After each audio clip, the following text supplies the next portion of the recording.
Good morning. Well, it's morning for me. It is 8:45. And I am coming in hot. We are in no childcare summer, even though this is going to air in September. I feel like that's the energy I'm bringing today. And today I am joined by Olivia and Annika from the Canadian Perinatal Mental Health Trainings. And we are going to be talking about gentle parenting. Maybe we're going to go talk about the dark side of gentle parenting, and we're going to talk about all the ways that sometimes we don't do it the way that Instagram tells us that we should do it. So, I love to start with fun facts about my guests, and I would love for you guys to share something that is not about motherhood or not about what you do for work, whether that work is at home or work at an establishment. My fun fact that I like to share with people is that in the pandemic, my anxiety was really high and I could not take reading new things. And so I just reread Harry Potter for like 3 years over and over and over again. I think I read it 5 times, all 6 books, just back to back. That's all I would read. It was very predictable. It was a very lovely way to fall asleep. That's just what I did.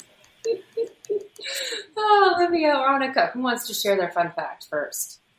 I can start first. My name is Annika. My fun fact for today is I love reading books, but I don't buy books at all, ever. My library, my public library is literally my library. So if books disappear and I want to reread them again, I'm really upset by that because I'm just like, you got rid of my book. Don't do that.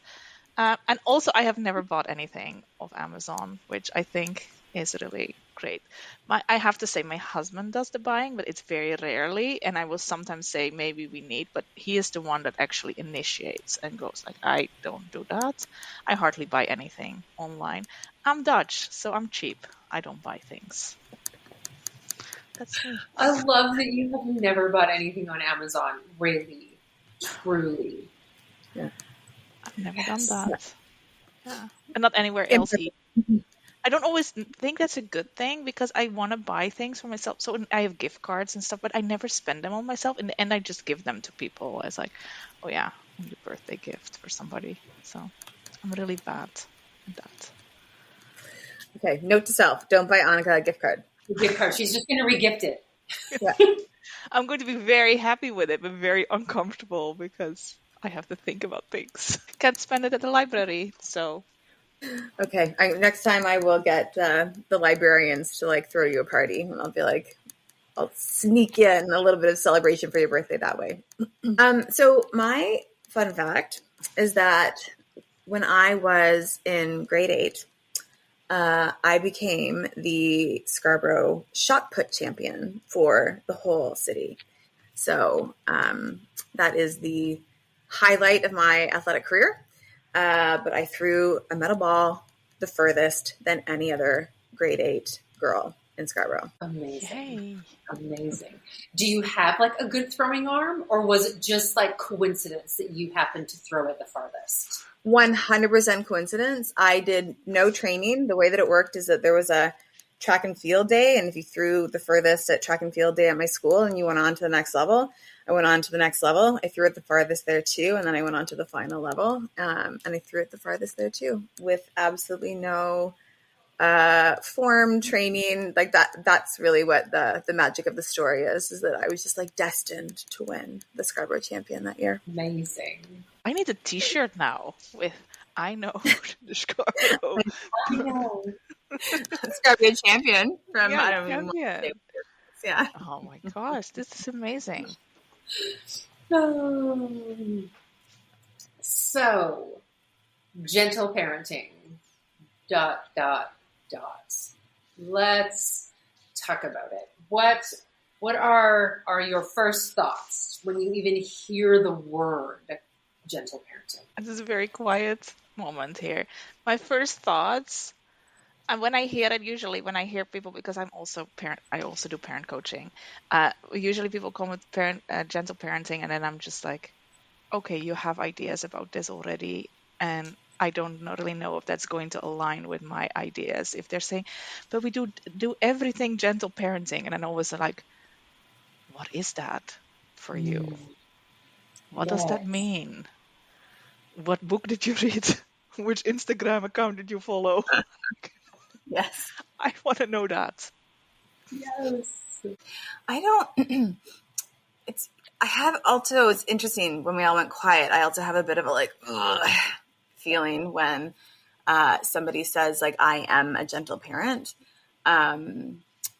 Because it does feel very loaded. I'm always like, what does that mean to you? Much like Annika said. But I tell everybody that I'm like, I am not a gentle parent. I don't know that I have a word to describe my parenting, but that was not something that like ever really resonated for me. Because I'm like, I'm a lot of things in parenting. Like sometimes I'm gentle, sometimes I'm dysregulated, sometimes I'm fun. Like I can just be a lot of things, but I can't always be gentle. So maybe it would be helpful because I think a lot of people find sanctuary in the term gentle parent. It gives them a roadmap a bit, maybe when they feel confused or don't really know how to break the cycle from how they were parented to how they would like to parent. And I think gentle parenting can answer a lot of those questions or curiosities. And so for clarity's sake, maybe we should define what gentle parenting looks like, or the philosophies or the tactics that are still within gentle parenting that we might still use and love, but maybe it's like the label of gentle parenting that gives that like gut wrenching, like, ooh, I don't, like, what does it mean? I don't know. Do I have to do it all the time? Is there a right way? Like that piece of it. And that's what my major difficulty with gentle parenting, because it is very clear about what it is not, but it's not very clear about what it is. So anything that is like, oh, it looks aggressive, it looks violent, I don't like the way that this parent is talking to their child, is immediately then labeled as, oh, that's wrong, and I'm doing gentle parenting. I would never do that. And I have a very hard time understanding that, like, what is gentle parenting. And I feel for a lot of people, it's that 5% of time that you just really feel that you're in your parenting flow, and that you're just like, oh my gosh, I had this amazing answer for my kid, and I was so calm when they were going through that emotion and those feelings. But it is almost an ideal that lives somewhere outside of us. It's not really inside of us. And it's very much what other people have made it up to be and how we understand it to be. And like Olivia says, that gentle, I don't want to be gentle all the time. It is like I feel like a gentle woman, like you cannot address the hard stuff. You cannot just call out things. And that's not really who I am. Even though I do align with a lot of gentle parenting, I'm just always, sometimes I feel that, from my understanding, because that's why I'm very careful, it's sometimes I feel like it infantilizes kids as well, because we have to tread so carefully around big things. Like we want to address it, but we have to address it with a certain voice. And then say, oh, I understand that you're working through this right now. And you can't just say, this sucks. This is really hard. We're all having a hard time here. Yes. And Annika, I think that my oldest is 9, and he actually gets really angry when I talk like that. Like, so I think there's also like certain temperaments that also, what gentle parenting is out in the algorithm. When your kids are old enough, some children will get really angry if you talk to them like that. Mm-hmm. Yeah. And that for me, I think some of the words I would use to describe how like I wish or want to show up in parenting, which is not mean I always do, are things like authentic. And so there is a way in which sometimes you're like, oh, you're in your like, I'm going to soothe you now voice. I'm also so angry, but I'm going to use gentle words. But you can feel it. You know right now that like what I'm thinking inside is not like, oh, you're having big feelings. I'm thinking like, shut up and get out the door. We're 10 minutes late. Like it's already there and like in the space. And so I often think more about being like authentic and like relational with kids, and just this idea that like I impact you and you impact me, and we get into things together and we can repair things together. Even though I think that I think if we like found a hardcore definition of gentle parenting, somebody would say like there is space for all of those things, but what comes up for me is the uncontained child of like, no, we don't like to hit our brother. No, like it, rather than like, stop it. Like, you're not hitting him right now. We're done here. But I know that's Did like you just the say image that's no, happening on though, that. Olivia? Don't say no. Oh my God, am I not supposed to say no? Is that like a... No. Oh, That is what do you Every say? sentence is no. yes. You have to say, I can see you really want to hit your brother. Let's hit this pillow instead. That is just, don't say no, Olivia.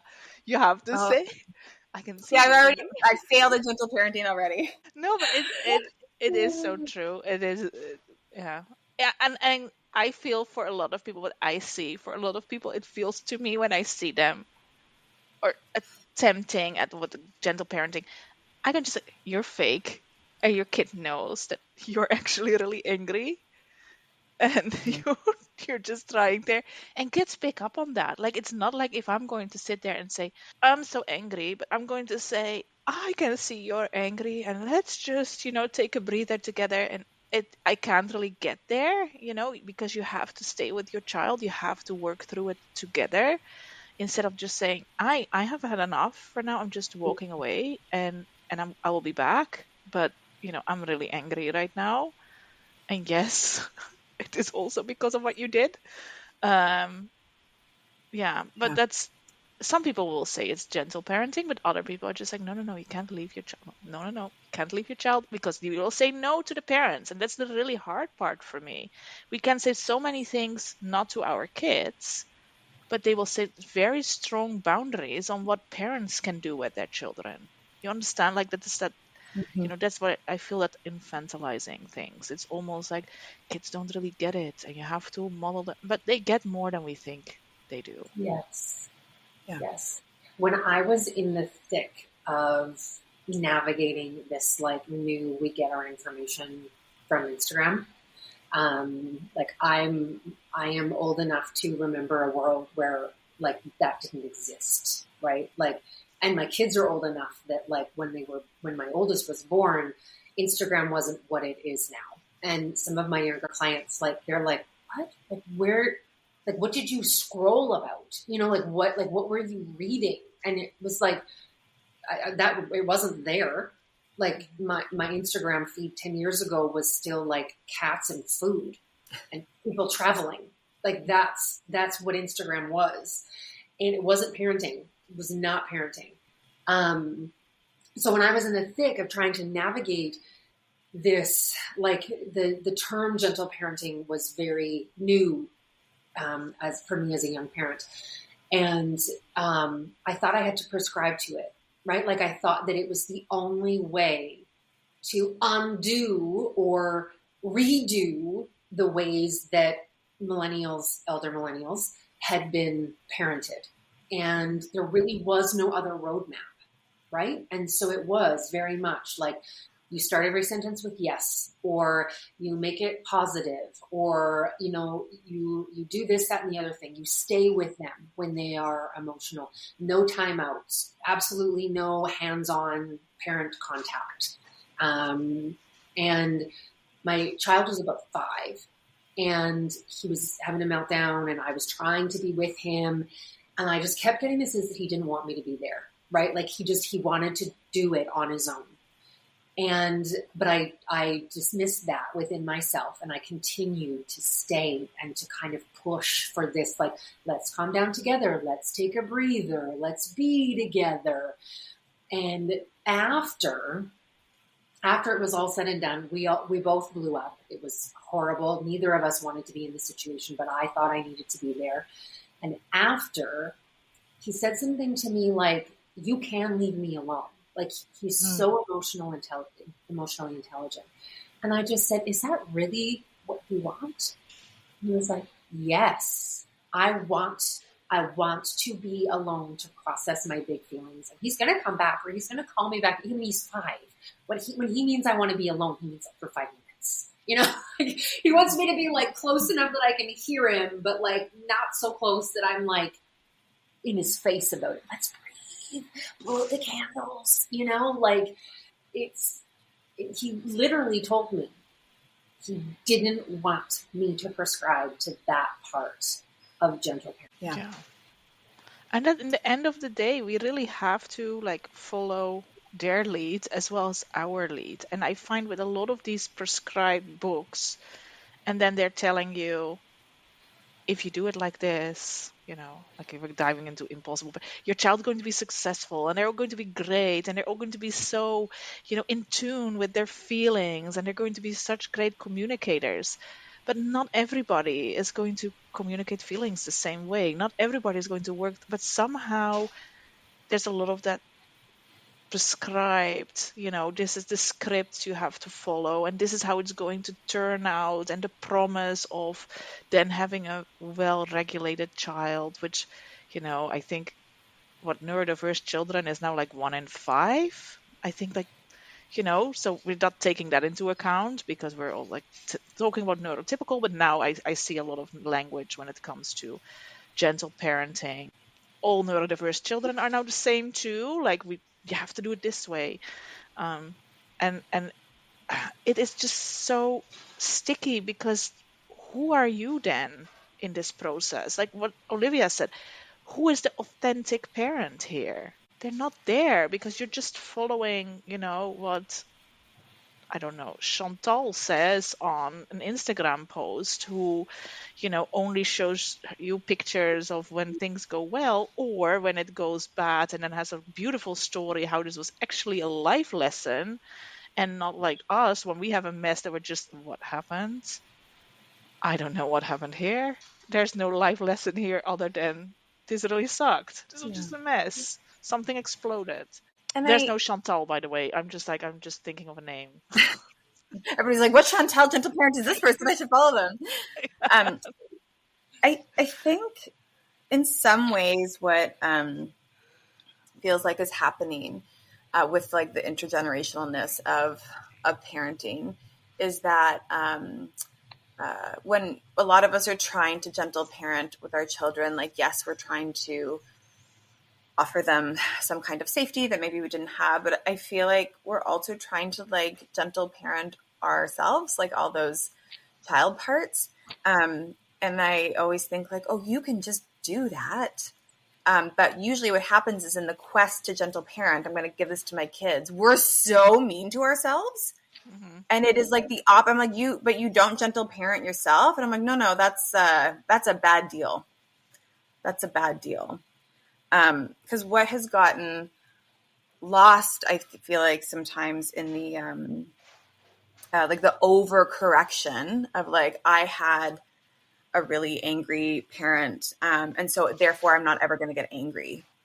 That's not really how it works. But we've lost like the ability for regulated anger. Mm-hmm. Like that's not allowed to exist. And I actually think that the big emotions, like our own experience of being able to like have a range of like, you know, I think of like the window of tolerance, like there's like up and down in that. Regulated anger, regulated disappointment. Like there's so many things that we have just put in the bucket of like, just don't feel that. Just don't feel that. Or if you're going to, you can express it to be like, that's making me really grumpy right now, versus that sucks. That sucks. That's it. We're done. Like, which is not mean and not calling names and not exploding and going away and never repairing. It's not any of those things. But I don't know. I'm thinking about what my family calls airport Olivia, who is a nightmare. And last year I took a trip to Mexico with my partner and my son, and we brought his friend with us. And what was interesting when I think about authenticity in parenting is how my son prepared his friend for airport Olivia. my like 15-year-old son, which is we're going to go to the airport. My mom's going to be a bit of a mess. She's probably going to cry. She's going to be a bit grumpy and snappy. You know that that's like not what she's normally like. It's just airport Olivia, and like on the other side it'll be fine. And I was like, oh, that's so, he knows me, and all the things he said are true. But also it's fine. The airport Olivia like exists. Yes. Yeah, and oh my gosh. yeah, Kayla, go.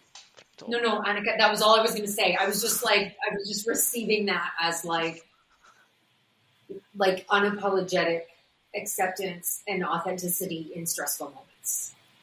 Yeah.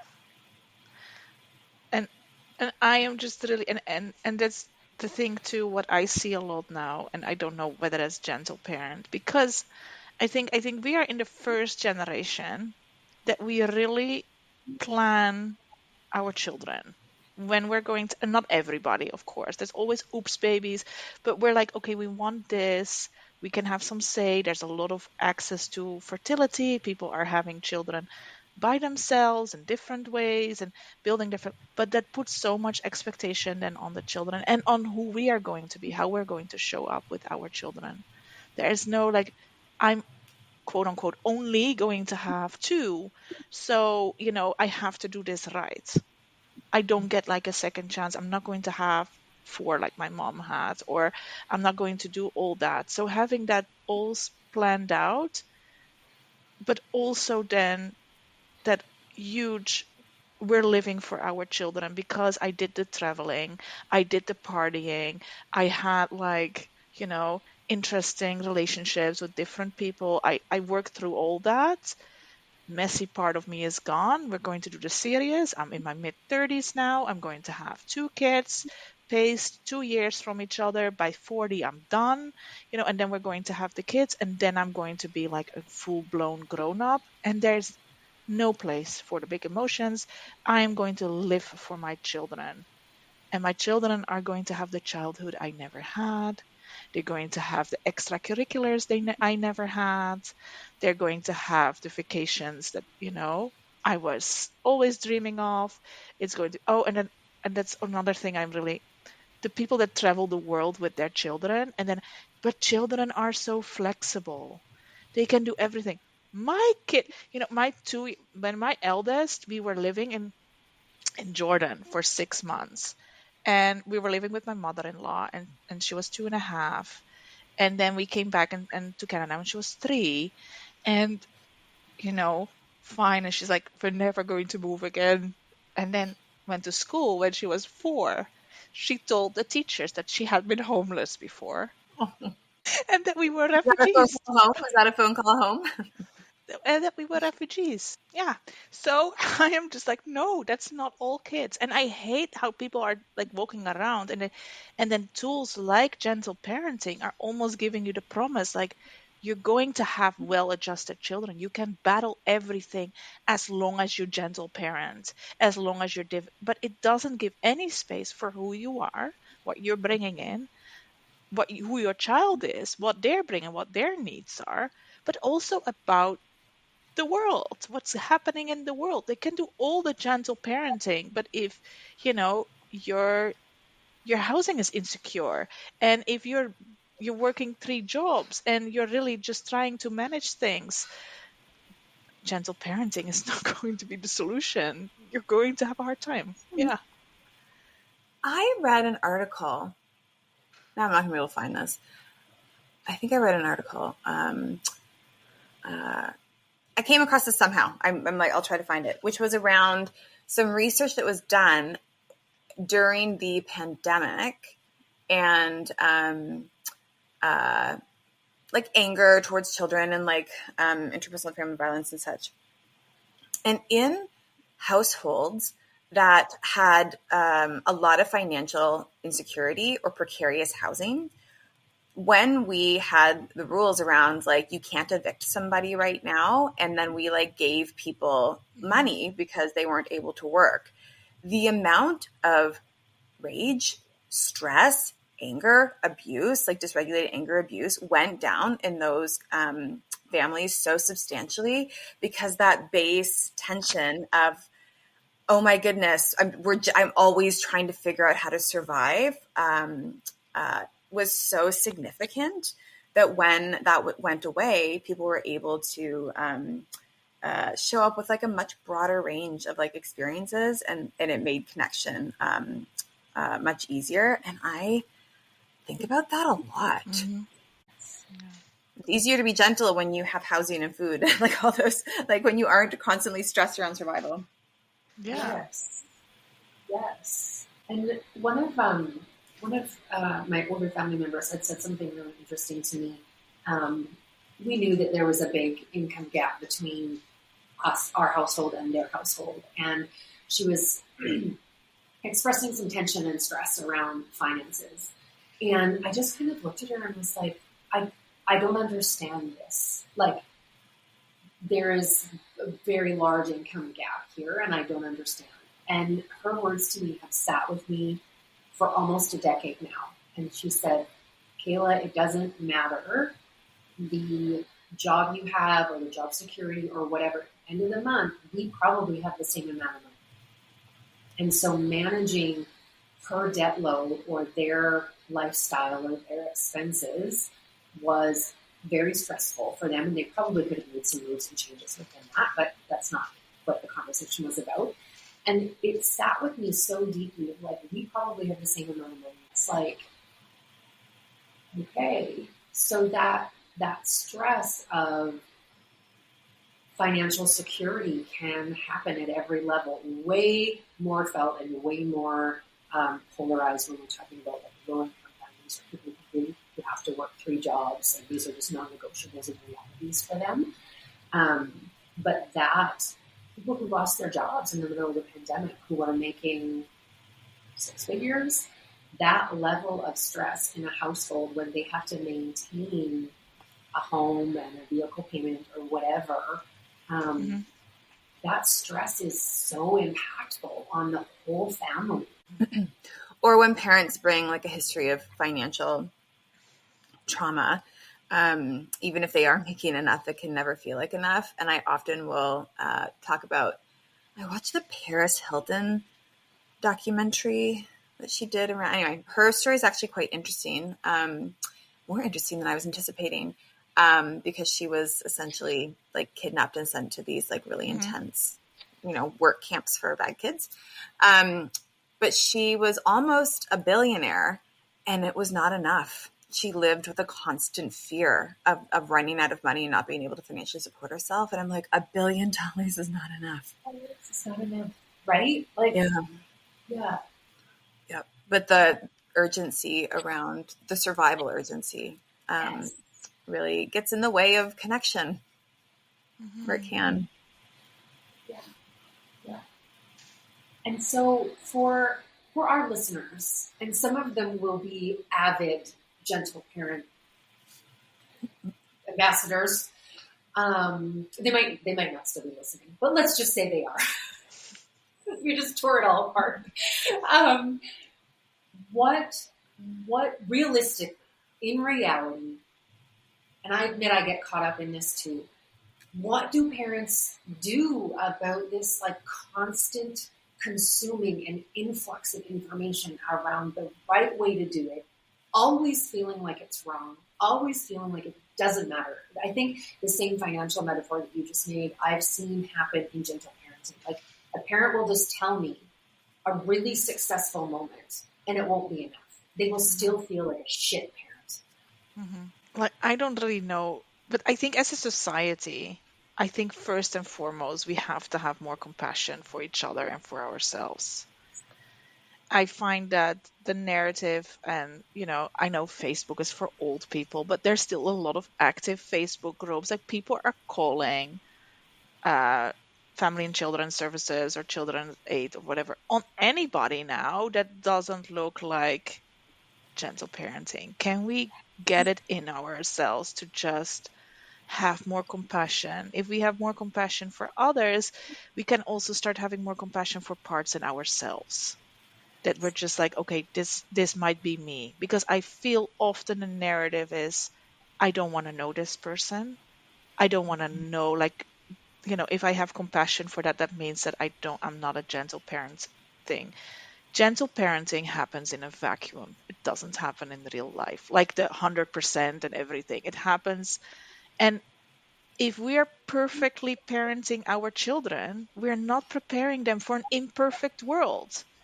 So the moment you start, and that's what I always say with parent coaching, the moment we mess up with our children, it's actually one of the only roles as a parent that no teacher is ever going to fill, no uncle or grandparent is ever going to fill. Is just saying, what I just did or how I reacted to your feelings, that wasn't really the right way to do it. I'm sorry. I really apologize. you know but being able to repair that, and then just really trying to model how it should be have been doing differently, and but not being scared of making the mistake, and actually looking at it at this is one of the most important lessons that we're learning together as a family. Our children are going to be scarred. They're going to need therapy, but everybody needs therapy. Like, Yes. in some way, or peer support. I'm just throwing it out. But everybody needs some kind of support in life, because we're not supposed to live in a bubble. We're supposed to live in community. We're supposed to share. We're supposed to, walk to the well and get the water and complain about, how we're not feeling well. But we don't have these spaces anymore that we can do that. And there's so much, of that. It has to be perfect. But no, you cannot show up with your 22-year-old at their job interview because you're scared that the manager is going to hurt their feelings. Unless there's special need. I'm going to say that people are, but yeah. Yeah, if your child has exceptionalities and that is appropriate in that situation, yes.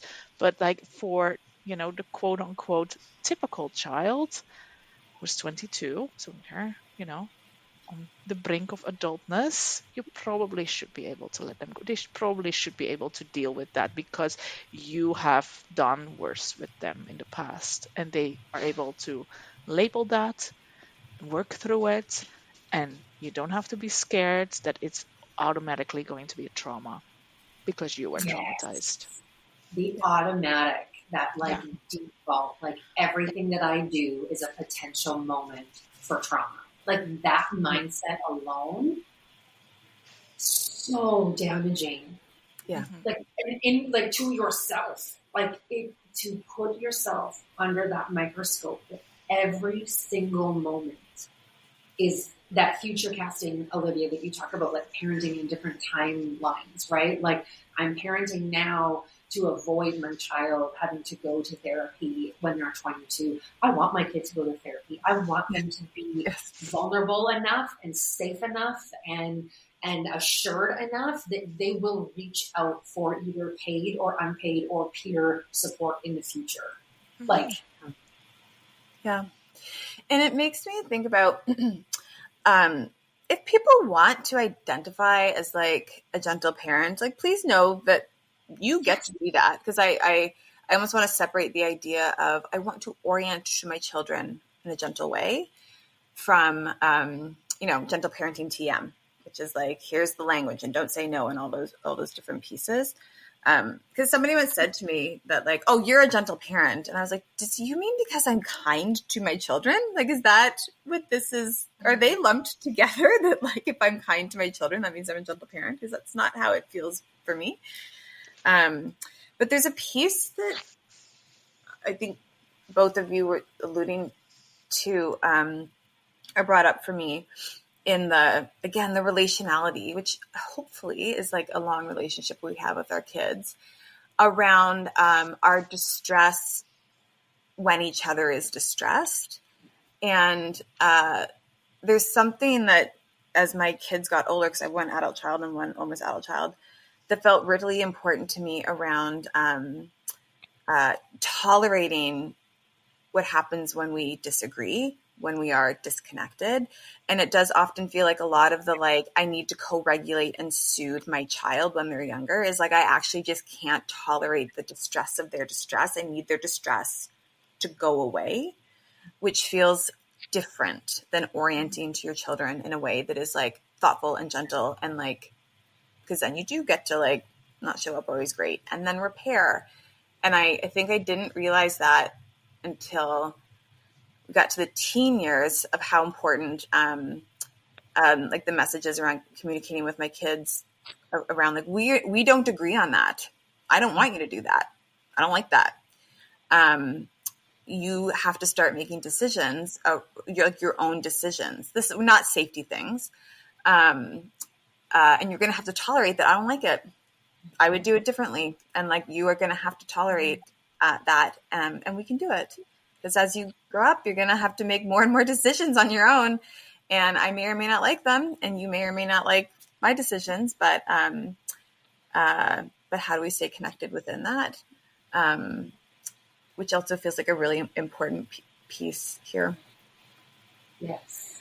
The tolerating of the distress is something that I witness a lot in my clients. And once they are able to tolerate either their children's distress, their partner's distress, or their own distress, the pressure to gentle parenting sometimes just like fades away, right? Because I think one of the gentle parenting PM tactics is that you must always be regulated, and your children must always be regulated for you to be doing well, right? When in reality, regulation is the ebb and flow between states of regulation and arousal and stress and all of that. And your life is supposed to feel like this, because if you're just like this in straight baseline all of the time, nobody ever gets upset, nobody ever is distressed, we always talk like this and everything is okay, that is masking. Like, that's not actually feeling the real emotion that's right in front of you. And it's not saving our lives, right? Like when your mother-in-law comes at the door or says, "I'm there in 15 minutes," and you need to feel this stress in order to clean your house better than you could do in 20 hours, and suddenly you can do it in 15 minutes. It's literally saving. We need to be dysregulated. Because, Yes. we can pull our kids from the streets when a car is coming. If we're just like, "Oh, I'm all calm," you don't have that adrenaline rush. Literally, we need it. It keeps us safe. But I think we're so scared. We're so scared to feel feelings because it's constantly labeled. It's constantly said, "Oh, yeah, but this is how much, and only then, and only with your girlfriends you can, you can have like laughter and like peeing your pants kind of fun, and not around your kids because they're not going to really see you as the adult who is in charge and who can kind of like coach you through life." I think it's really, and I think that there's also really as a very racist aspect to gentle parenting as well, as in it's really only white people that do it right in the end of the day, right? Like, it is often the vast majority of people that are blogging about it, but a lot of like cultural things, like for example, I'm married into an Arab family. My kids always complain they're so loud, they're so present, they are like in your face, and I'm just like, yeah, it doesn't look like gentle parenting, but at the same time, most of their children are going to grow up to be valuable citizens, and they're going to do things, and they're kind people, and it is not a recipe that is just going to give success to everybody. It doesn't work the same way. And like Olivia said, there's some really important things there, as in good tools for people, good ideas to work around, but you have to make it your own. It has to make sense to you, and you don't have to follow the handbook from A to Z. You pick and choose.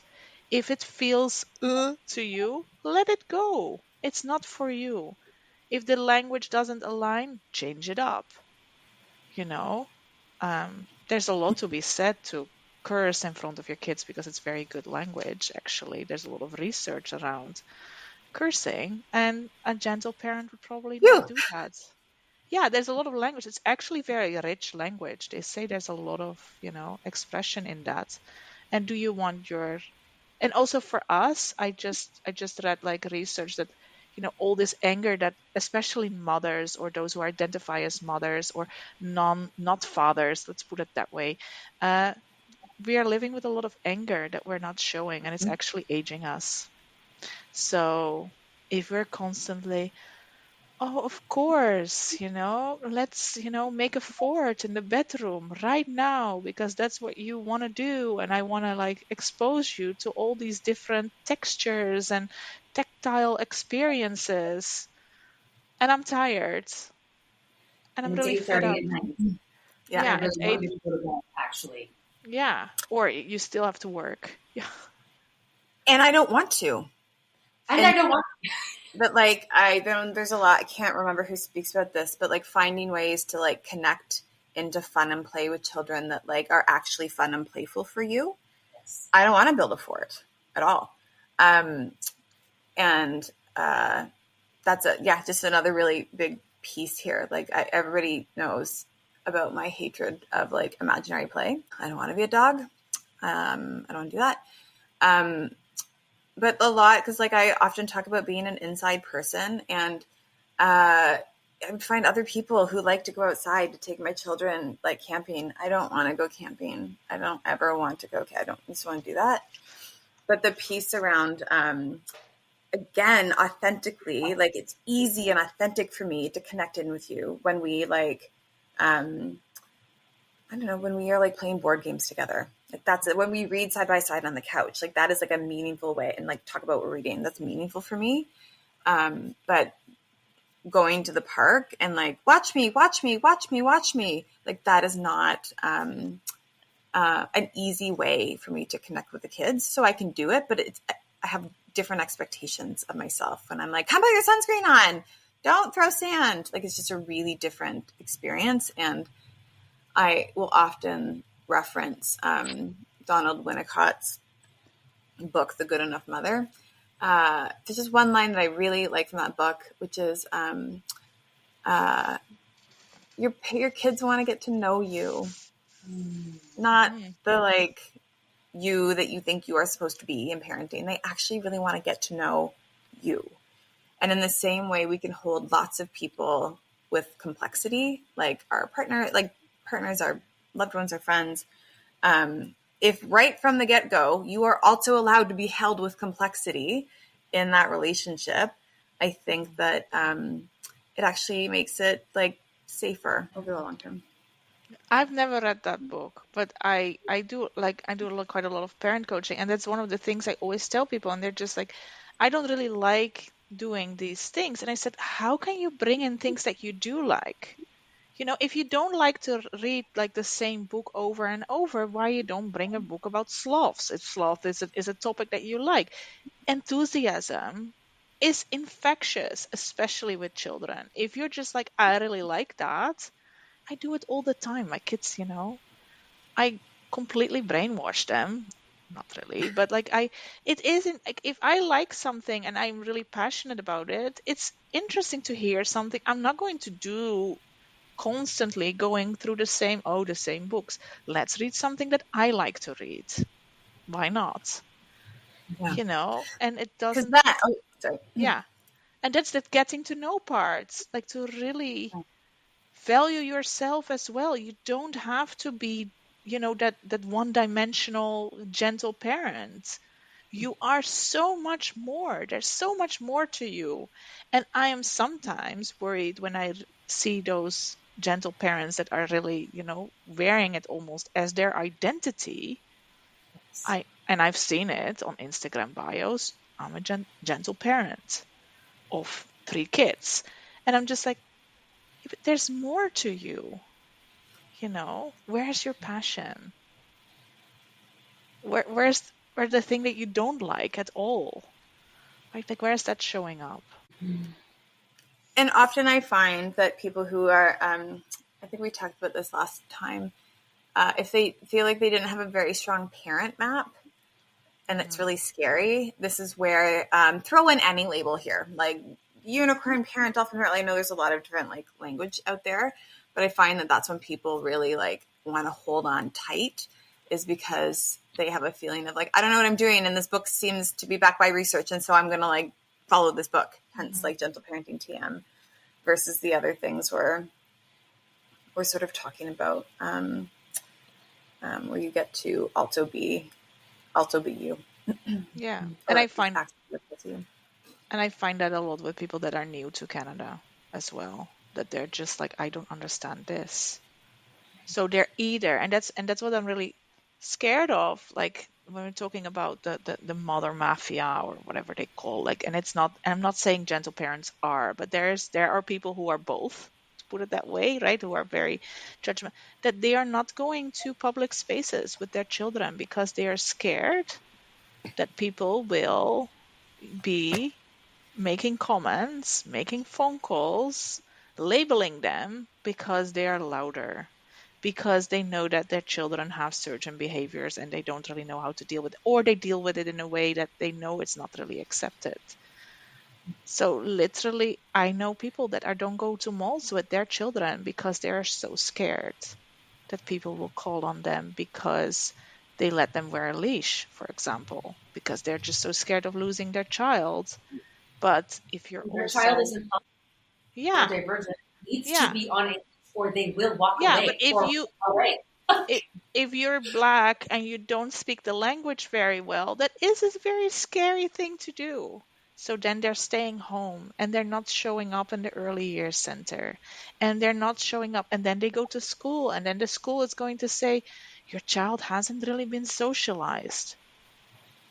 And that is really scary because we become so narrow-minded in what parenting should look like. And I'm not saying this is gentle parenting. These are just the general parenting messages, and I have worked for public health for a long time, but there are huge consequences to co-sleeping with your child if you are a young parent, who is not white, if you are somebody who is unhoused at the moment, who has to stay in another kind of accommodation, there are huge consequences to it. And then all the, you know, other people can say, oh, but I sleep with my child all the time. And yeah, it's easy for you to say that, right?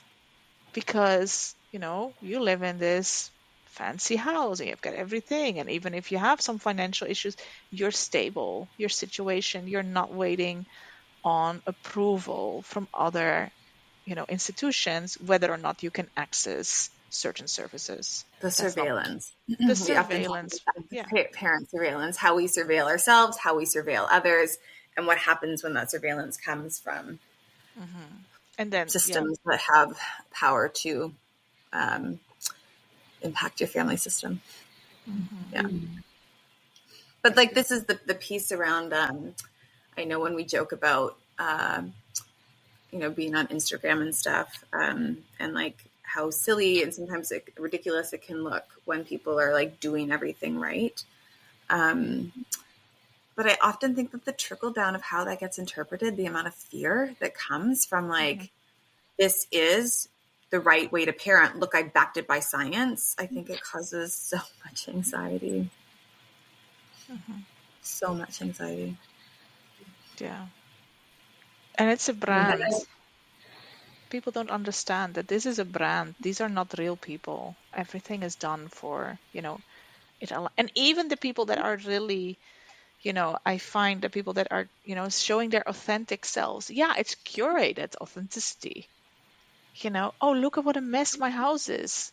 I don't see pubes in the sink, I'm just being honest. Like, it's like, yeah. You mean on the Instagram?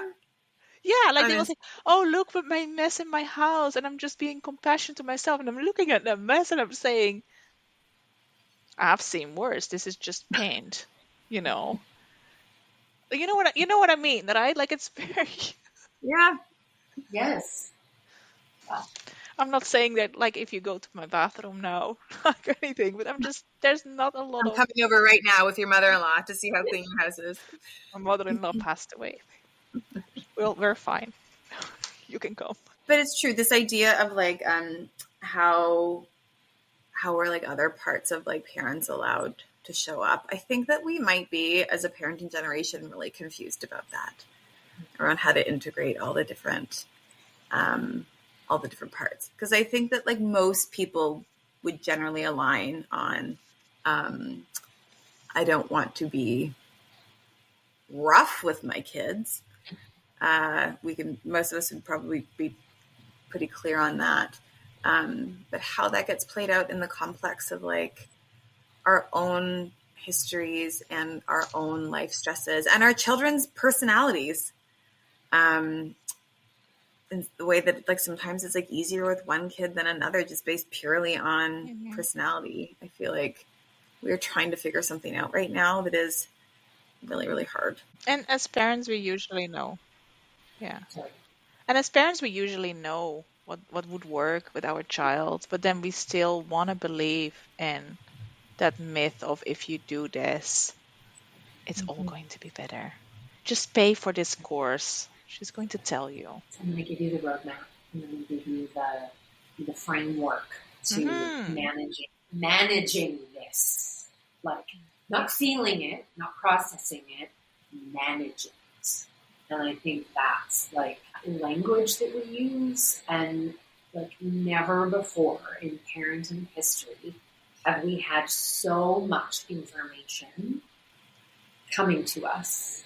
And I think people were like looking for the how-to. You know, if you've gotten to this point and you're still listening, you are looking for the how-to. You know, as a counselor and coach for moms, I would say do less of looking out or scrolling or seeking the answer, and spend time with you. Spend time not without screens. I don't mean to like villainize screen time, but like spend time just with you, feeling in your body, in your brain messages, in like just literally looking at your child and taking what they're saying for face value without trying to diagnose or fix or prescribe or change or manage, just like seeing them right now for who they are and looking in the mirror and seeing yourself for who you are and starting to quiet that noise of what you should be doing or what everybody else is doing or what everybody else is valuing. And just like Olivia said, just be you. And I know the word authenticity is getting a bit of a rash online right now as a buzzword, and how do we actually do it? And, you know, it's like boundaries was the buzzword for a while, and now like be authentic is the buzzword now. But really, you check in with your values and then check that against what Gentle Parenting TM is trying to get you to do. For some people, it aligns. For some people, there's like a magic match there, and you're going to be able to do it, and your kids are going to respond, and you're going to get your partner on board, and it's going to be awesome. And for other people, there is not a match here, and the values is more important than what Gentle Parenting TM is prescribing you to do. Mm-hmm. Yeah. And what feels important as you say that is just how many times I've seen what happens when often a mother takes on, like, I'm going to really dig into gentle parenting, is that she then becomes the gentle regulator for the entire household. And that just looks awful. Of I'm now regulating like everybody around me all of the time, and don't even ask about like what's happening for me in this, but like also we're often regulating partners and partners' relationship with children, and just like trying to get everybody to be regulated all the time.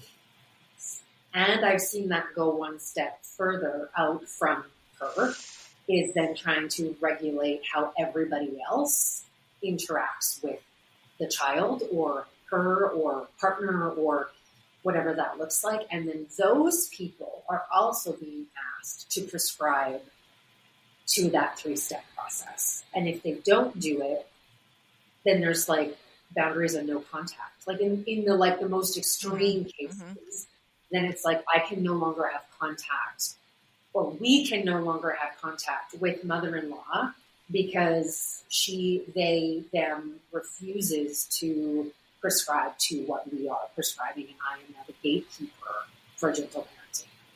Yeah. Mm-hmm. Yeah, and I see it in partners' relationships as well. I see a lot of parents that say, oh, my partner can't put child to bed because, they don't align with my way of like doing bath time. I don't like the way they do bath time. So, and they don't want to follow my way of bath time. So I have to do it all by myself because I have it all thought out and this works for me. And then the thing as well that I often will try to like talk to parents about that children need different people in their life. They need people in their life that communicate messy. They need people in their life that are very loving and giving, and because this is the real world, you're not going to have a copy and everybody is going to deal with you in the same way. There are going to be people that, they might not constantly, go over your boundaries, but they might push the boundaries a little bit. And that's actually great if you have people in your life who can do that in a way without you feeling like, oh my gosh, this feels very icky. It can be hard sometimes a little bit, but not like we're not doing anybody there's no benefit in having only people around that are centering everything around the child, which I find very scary. Very scary. Because in the end of the day, I hope to have a long life where parenting is not one of my, main activities throughout the day. This is a phase in life, when parenting feels like 24/7. I'm always going to be a parent. But I hope that one day I'm sitting in a senior house and I'm just watching weird TV shows. And, I don't have to worry about whether one of my kids is having an emotional breakdown. I hope they have people in their lives that they would turn to before they would turn to me. Yes. I heard a story recently of somebody who was talking about she's adult children, and the way she was framing the story was, my like adult child, I am always her first call. Isn't this an amazing relationship that we have? And I had such a different reaction to that. I was like, if I am constantly the first distress call for my adult child, I feel that would make me really anxious to be like, where are your people? Right. Where are your friends? And like where are the other people in your life to support you right now? Like, I definitely do not want to be the only emotional support for my children. That makes me really nervous, or that would make me really nervous for sure. Yeah. So I'm just holding that for that ideally we want our children's ability as they like grow for them to go into deep connection into like other relationships. I don't want to be the only one who can regulate my 30-year-old. Oh, please no. That sounds like hell to me. Sounds like hell. I'm actually imagining a real life nightmare of like not being able to like live my life, like you said, Annika, as like an older person, just like enjoying my non-acute parenting years. That actually sounds like fresh hell, actually. If I want to be on the list. I want to be the person who's like informed, who knows my kid and who knows what they might be celebrating or struggling with. Right? Like I want to be on the list, but at an adult age, I also don't want my children. I don't want them to feel the pressure and the expectation that I would be the first line, like the first phone number. Yeah. And maybe sometimes I am, but the idea of like, and also your partner is there, and also your friends, and also all the other things Pets. that exist. Yeah, exactly. And I think too, like for a lot of parents, like when I do like work with my clients in parent coaching, I always say I want to put the parents back in the parent coaching. We're not childing here. And really putting yourself in there again, and please don't lose yourself. Don't lose anything you like to do. If you always enjoyed, ultra marathons, it might look different. I wish I would know somebody who does ultra marathons. It seems really, really dreamy to me. But I think that there's ways to bring that back in. And don't lose your relationship with your partner. Don't lose your relationship with your friends. It's okay. I'm really bad at this. I'm just, preaching to the choir, which me, because yesterday I was going out with my partner and we were just like, oh, let's do something.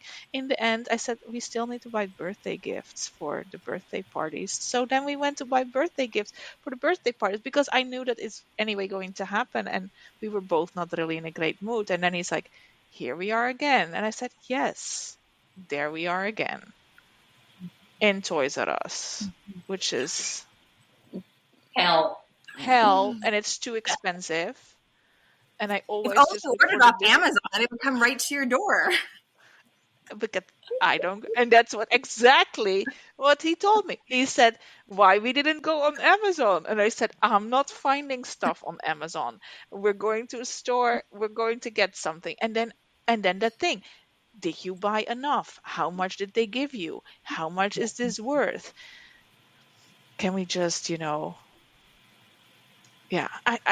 I'm just, there's so many expectations there. And then in the end of time, it took away from our partner to partner time because it never ends.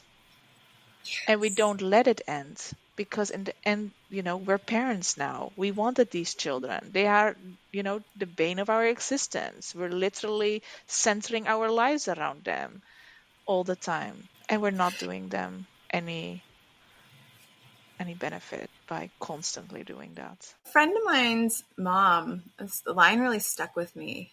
I don't know when she said it. I think she said it to me after I became a parent. And she's a boomer. But it's a really great line around, I don't remember the context, but it's like, what I would tell my kids is like, you're not special. You're special to me. Yes. Special to me. But like in the world, you're not special. And I remember that really stuck with me because, again, this idea of like, I want everybody to be gentle with my kids, and I do. Oh, let me be really clear. I do. Like when somebody's hurt my child, like the violent thoughts in my head around like what I would like to happen to that person are like extreme. But that really stuck with me in a way that like through the years, as somebody would come into my children's life, like one of my kids had I really hated the principal. I don't even remember all the context around it. And I really put it back on them to be like, you are going to meet this person again. You're going to be in a position where somebody has like institutional authority and you don't want to do what they want you to do. You're going to be here again. You got to start figuring it out. Like this is a relationship that exists in the world that you're going to have some strategies around. And like the letting go of that with, this was probably in like grade 8, but the letting go of that to be like, hey kid, you're going to be responsible for your own relationships. You're going to have to figure it out is a hard piece to let go of when people are, jerk to your kid. Mm-hmm. Yeah, absolutely. So having said what we said, and for the people who stayed long enough for the whole message, what is your favorite go-to resource, skill, tactic to not, for those who don't want to prescribe, where can they go? What is your favorite thing to tell people or resource to give them when they are in this place of, I don't prescribe to this, but I still want to be a good parent, whatever good means to them? What is the thing that you tell them? What I tell parents is to write down, what do I want my child to be when they're grown up? And then figure out whether or not what you're doing right now is actually getting them there. Because a lot of gentle parenting is not really, like, in the end of the day, most parents want their children to be kind humans, right? Who are citizens and do things in this society and are active in that way. And then you can let go of a lot of the stuff. Just really say, is this what I'm doing now? Is that actually helping reach my ultimate goal? Or am I just adhering to what I think I should be doing because people tell me that? And then, how long your children watch TV during the day. is actually not going to stop them from being kind humans, right? How, you know, yeah, like actually it could help. Depends what they're watching. If they're watching really, really good like TV shows, I'm not labeling good as in good, but like TV shows that talk a lot about feelings and stuff like that, it can actually make them more empathetic, whatever that word is. It's beautiful. I can type it. Um, so that's the thing. Sit with yourself. Parenting should not always be hard. It's way easier if you follow your gut a little bit more, borrow things from things that feel aligned to the way that you want to do things. Use your language. Use the richness of the things that you grew up with. Not everything. For most people, there's people with the most traumatic childhoods. For most people, there are still some things in there that feel important. It's okay if your childhood was 70% a mess and you don't want it, but there's 30%. It's okay to borrow from that too. It doesn't mean that your child is going to be you. None of your children are going to be you. And you need help. Everybody needs help. And it's a skill for your children to learn how to ask for help. Because if you've never done it, it's maybe because your parents never did it as well. I don't know. I will pick off that a little bit. I think one of the things, again, the answer of like look to yourself, because one of the lines I'll often give people is, what does Annika think about that? Like, and so in those moments of like, am I doing this right? Am I like, what do I do with this? To be like, what does Olivia think about that? Because it's just good to know what you think about it. Even if it's, I don't know if I really believe in this, but I want to test it out. I'm like, that's pretty clear. Even if it's, I really believe in this and it's going to work and our family's going to be calm all the time now. I'm like, okay, so that's what you believe about that. At least you know that going in. And I had one more thought, which now, of course, I've lost. I use the metaphor sometimes of like, when you're taking in like parenting advice or parenting information, to think of it like trying a new food. And so if you're like at a restaurant, you've never had something before, or like somebody's made you something that you've never had before, you're going to like sit with it. What do I feel about this? Oh, this is a new texture. I'm kind of into it. I don't know. It's bitter. I don't really like bitter. You might take a bite and say, gross, spit it right out. This is the best thing you've ever had. And you want to swallow it whole. But imagine like just that space of time of like when it's in your mouth and your palate to like just explore it before you just like swallow something whole that you've like heard about in the parenting space. So that you can like take what you need and leave the rest. I love that metaphor of like treating it like food, and when you don't like it, you don't have to eat it. You don't have to swallow it. You don't even have to go to that restaurant anymore. Like, and that's the beautiful underpinnings of like authenticity, or having your values at the forefront instead of a particular parenting philosophy, is that you get to lead, right? You get to lead in from your values or from your heart or from your gut, whatever that looks like. And I pretty much guarantee that if you do that, you naturally, the natural good positive consequence is that you feel good enough.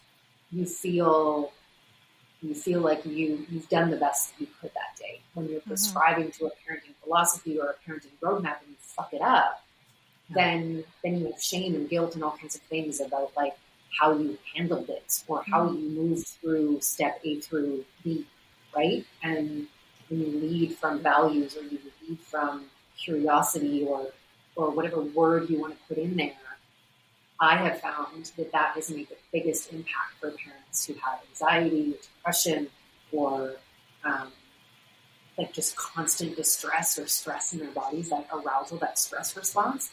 That leading from values or leading from authenticity is the antidote to all of that. Mm-hmm. Yeah. And the nice thing about the food metaphor is like, I have tried multiple times throughout my life to like tomatoes. I don't like tomatoes. I just don't like them. But you're allowed to like tomatoes. I like love that you want to eat a like tomato cheese sandwich. So what works for us doesn't always work for others, and that's okay too. Yeah. And Absolutely. another thing, and that's completely not related, and I don't want to make this longer than it is, but you don't have to like your kids. You love them. That's fine. There's ages and stages, and that you're just like, I don't really like this person. You're not cruel. That's okay. You love them. Most of the time, you love them. You don't have to like them. They can be assholes, all of them. We can be too. That's okay. We can be too. We can be too. Yeah. Yeah, that's just it. Yeah, and and I think there's a lot of, and I think the gentle parenting, a lot of it comes from that guilt and shame feeling, as in, I don't like my children enough. I'm not doing enough for them. I don't like this behavior and I have to fix it. No, it's okay. Don't have to like it. Deal with it. We have to respond in some way, shape, or form. But maybe your child is always going to be quote unquote lazy or quote unquote like, smelly or, not caring about personal hygiene the way that you would like them to. That might just be them. And fighting it might not really be helpful all the time. Sometimes it goes. Sometimes it's a stage. You just have to work through it. And sometimes it's just them. Absolutely. They're not your life partners. I could talk for hours. I know. Hours. And so at some point, we gotta clap the movie clapper and say cut. No, that's good. I have a meeting in 4 minutes, so actually this is perfect timing. But thanks for having us. I hope we don't cause your gentle parenting community to send you like angry emails. No, that's exactly why I want to start having these conversations, and I've got a few more lined up for the fall because it's a perspective that I want to shed light on, that there isn't just one way. There are so many other ways, and if you prescribe to gentle parenting and it feels good and it's the right medicine for you, then excellent. But if it's not the right medicine for you, then there are so many other different ways to do it. Yeah. And it doesn't mean you're wrong or bad or that your kids are going to be sociopaths. Like, that's not a guarantee in any philosophy ever. Yeah. So some serial killers had great parents. I'm just saying, like, it happens. And also, your gentle parenting doesn't have to look the same as your neighbor. You can have a completely different interpretation of it, and that's valid. You don't have to then start an Instagram account to get validation about the way that you're doing it. If you want to, that's great. But, if you want a gentle parent and this is what gentle parenting is to you, and it feels good, go for it. It doesn't have to look like anybody else's way of gentle parenting. 100%. Absolutely. Okay. Bye. Okay, bye.